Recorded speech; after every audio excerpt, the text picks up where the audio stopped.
sweeties, how are you doing? Welcome to Nanya or Cimnanya. If this is your first time of coming across this channel, sweetheart, kindly smash that subscribe button and turn your notification so you are notified each time I upload, and please give this video a thumb up. I appreciate you all so much, and I am saying a very big shout out to every one of you for the support, the love you all shower me here with. I am really grateful, and you all are super sweet. So today we'll be talking something very important, and it's about Vivek. You all know Vivek is anti-black, and anything that got to do with black people, he kept it like, he's been calling black people liars, that black people are lying about race decisions, that even as a brown person that he has never experienced anything that like right to the season and the rest of it. So he actually went for an interview, and it happened that the interviewer actually did his research very well on Vivek, and it happened that Vivek actually scammed some people. During the he used a scholarship that was meant for immigrants, right? And he took it. And they were asking him, why did he take that? He said because he does not have money to pay for, he doesn't have money to pay for law school and all that. Why his parents are very rich. So he scammed people, right? And he is lying about it. So they were trying to hold him responsible for all the lies. I mean, like, this video is in two parts. All the lies he's been lying and the rest of it. I mean, he kept lying he just kept lying on top of the lies he has told already.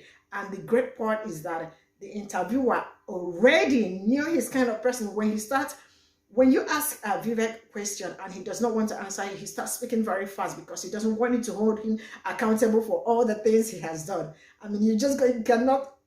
I am running this clip. We'll come back to talk about it. Let me know what you all think in the comment section. So straight up, let's get it. Straight facts, no chaser. Y'all know how I feel about Vivek Ramaswamy. And if you don't, you will by the end of this video. Listen to this fool speak. Let's get it. You have made truth the centerpiece of your campaign. So let's talk about your trustworthiness. Yes. For example, when CNN quoted you talking to The Atlantic about 9/11 and federal agents possibly being on the planes, you said the quote is wrong, actually. But are you telling me that your quote is wrong here because it says how many federal agents were on the planes in the Twin Towers? Yeah, when I actually, and this is just lifting the curtain on how media works again, I asked that reporter to send the recording because it was on the record. He refused to do it. But the quote wasn't wrong. The Atlantic released the audio of what you saying exactly what they said you said. I think it is legitimate to say how many federal agents were on the planes that hit the Twin Towers.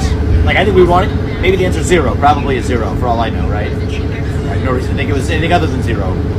But if we're doing a comprehensive assessment of what happened on 9/11, we have a 9/11 commission. Absolutely, that should be an answer the public knows the answer to. You just heard this man speak. His words, word for word. And he sat there and said, they misquoted me out of context. And if you want, you can go listen to the video. They give you about 30 seconds or so, maybe something like that, before this question is even asked. And they also give you more afterwards so that you can get the context of this conversation. And this man is out of context. Fucking liars. Republicans are they're just a lie factory. They don't know how to fucking tell the truth. And there's more. Roll the tape. Yep. You said on Twitter Spaces last month that no, you had never supported Bernie Sanders' mask for all legislation, but you literally put out a tweet in July of 2020 calling it a sensible idea. You also said not once but twice in June and July that the first time you'd ever voted was in 2020 for Trump, but in fact the first time you voted for president was in 2004 for a pro-choice libertarian candidate. How can people believe what you say? Let me answer that for you. You can't believe a word this motherfucker says. But let's hear his answer. It will be a lie. Just know that. So, Mehdi, let me just go through one by one. The Atlantic, yes, purposefully spliced an out-of-context quote where we have challenged them. They released the tapes. We asked them for the tapes first. They didn't give them to us. They waited then to splice them and release them publicly. I challenged the Atlantic to release that entire conversation. And what was a conversation about how many federal agents were in the field. You said was wrong. We all heard it. We can play it if you like. No, it is exactly word for word what she quoted to you. You said they put words in your mouth. Look, if you want hard facts. What kind of question is that? Do we want hard facts? No, we want soft lies, dipshit. Of course we want the facts. Hard, soft facts, motherfucker. What don't you get? The hard fact is, you said word for word what Atlantic said, what Caitlin Collins said, what Mehdi said, and you're sitting here trying to tell everybody else they don't know what the fuck you said. The hard fact is, you are a liar. You can't accept the truth. This is what Republicans do nowadays. They try to turn Mr. Hanky into a Snickers bar. It's not a Snickers bar, bro. But carry on. here are hard facts. That day, The Atlantic printed it. I said, that looks like something that never captured the character of our conversation. Can you ask Atlantic for the tapes? They said they would refuse to release the recording to us. So when Caitlin asked me about it, I said, that does not at all sound like the context of what I said. And then, it turns out The Atlantic releases a very, everybody should listen to it. You're putting words in my mouth. It functionally sends the wrong message, Betty. Oh, functionally. Okay. You could have said it's out of context. You said was so badly taken out of context that it misled their audience. It was so badly taken out of context. It was basically a lie and it misled their audience. But ask The Atlantic to release it. So my view here is, here's what I've learned is the media distortion filters. Mehdi, if they are going to cut something before and after without the question of what the guy is that came beforehand, come on, why wouldn't The Atlantic? Why are they so reluctant to release the whole recording? Maybe because the audio they released, you're still denying you said what's on the audio.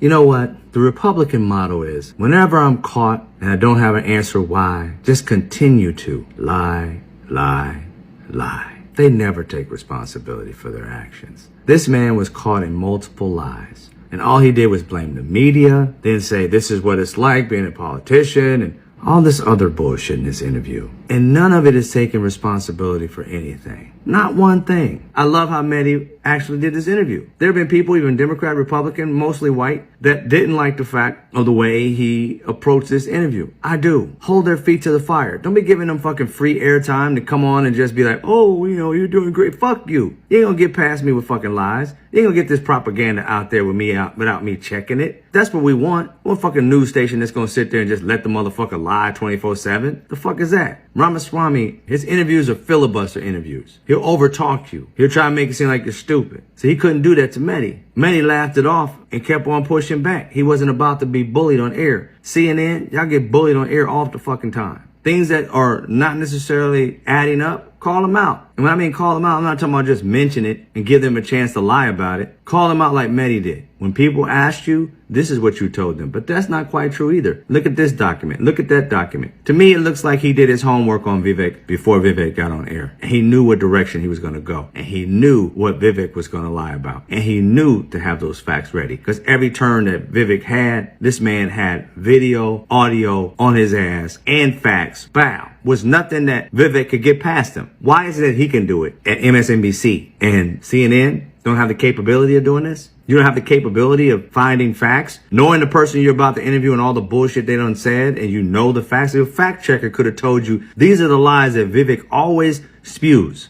And you can go down that path with actual facts to debate what the fuck he says. I like Mehdi and his character because he's a no shit type of person. His character is, stop lying to me. I'm here for the truth. So am I, Mehdi. And you got a big fan of me now. Keep holding their asses to the fire. All sides. I don't give a fuck who comes on your show. Keep factual because that's what I do. Straight facts. No chaser. Fuck your feelings.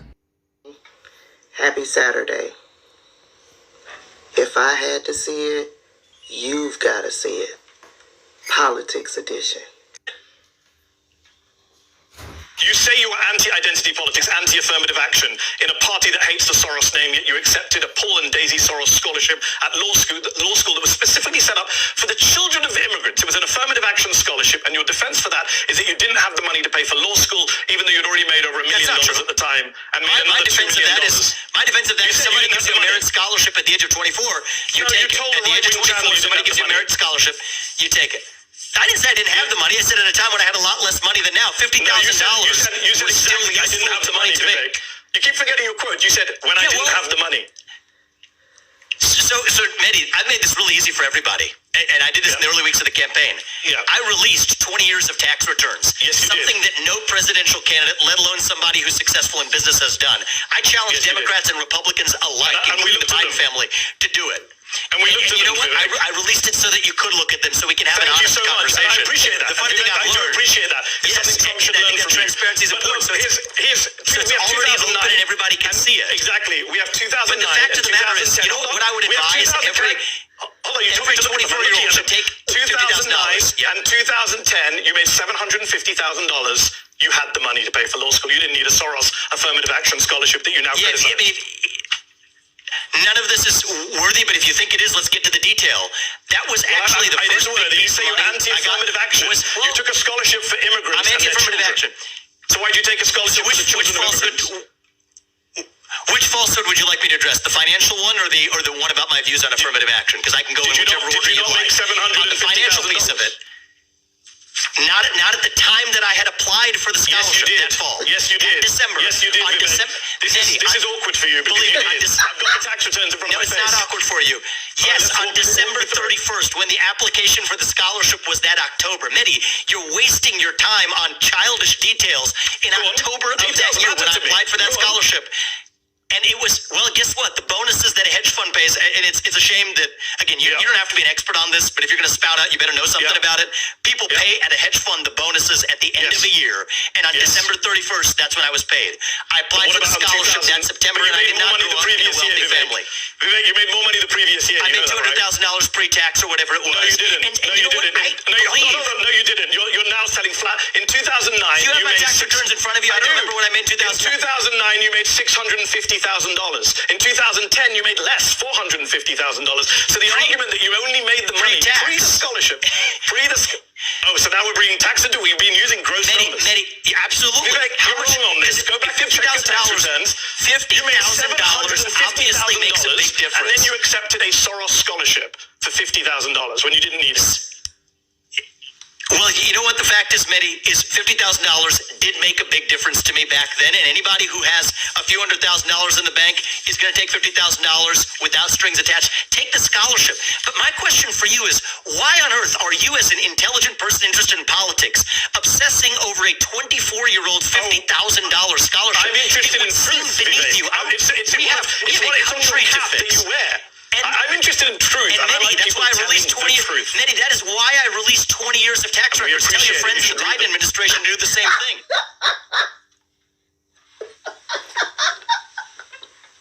His name is Mehdi Hassan. I'm sure I'm pronouncing that wrong. Please forgive me. His show comes on MSNBC at 8 p.m. As you can see, it's a very good show. It was masterful.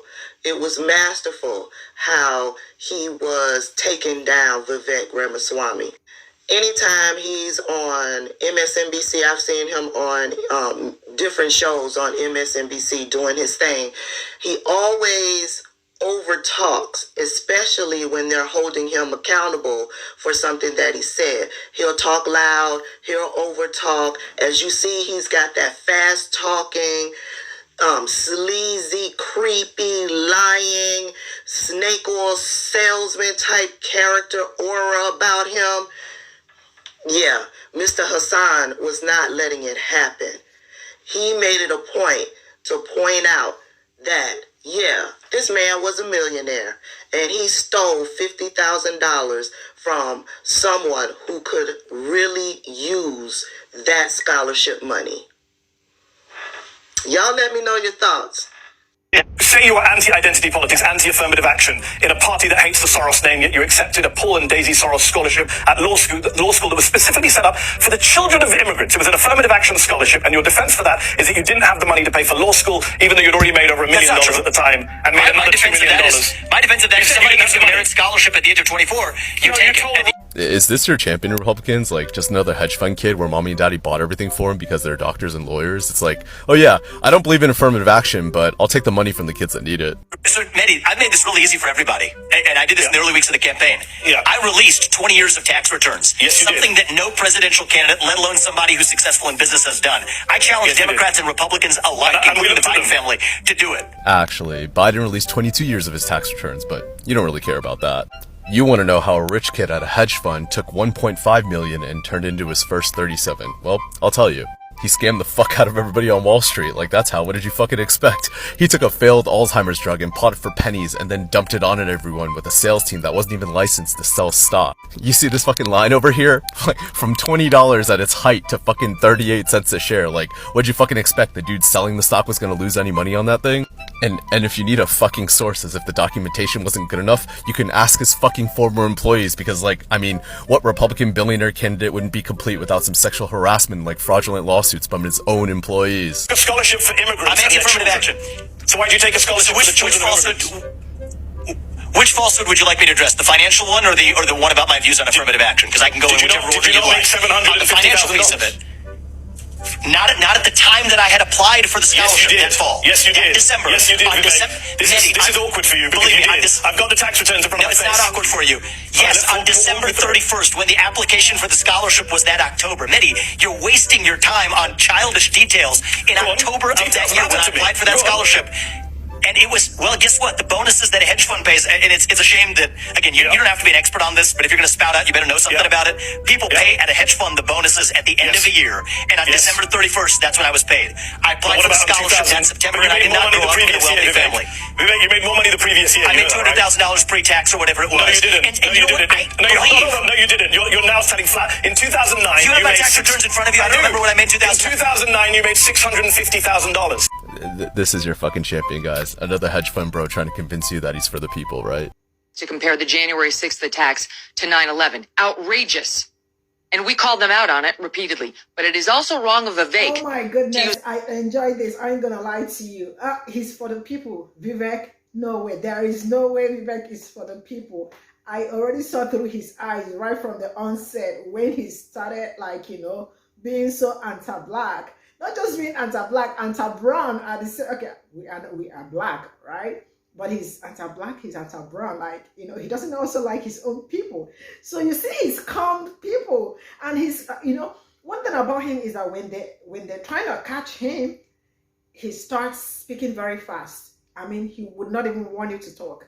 But this particular man, I can't remember his name again, he did his research very well. And he held him when he was about to run, he held him real tight. I absolutely enjoyed it. And the reality is that he keeps coming out to tell people, like, you know, he is the better person, he is a good person. I mean, he's someone you can trust and all that. But how are we supposed to trust you? Especially when you have already told the black people that there is no racism, like you have also never experienced it, that black people are making it up, so that we should just get over it, the whole thing and the rest of it. And also, I remember an interview he did with one African-American lady where they asked him, I mean, like, you know, how did he migrate to United States? And the woman was like, so why have you not been voting all these years? He said because he was working. So the woman was like, so you've been sitting on what my ancestors built. Oh my goodness. Ramaswamy really, like, you know, turned green and the rest of it. So I have been following him up since day one, and I know for sure that he is no good. And that is just on period. He is no good. He's also, I don't know if I'm supposed to use this word, but he's also a liar. Like, you all can see all this going on and all that. But I am happy that that presenter did a great job. He held him down. So this is where I am going to draw the curtain. Thank you so much for the support, and see you all in my next video. Bye for now.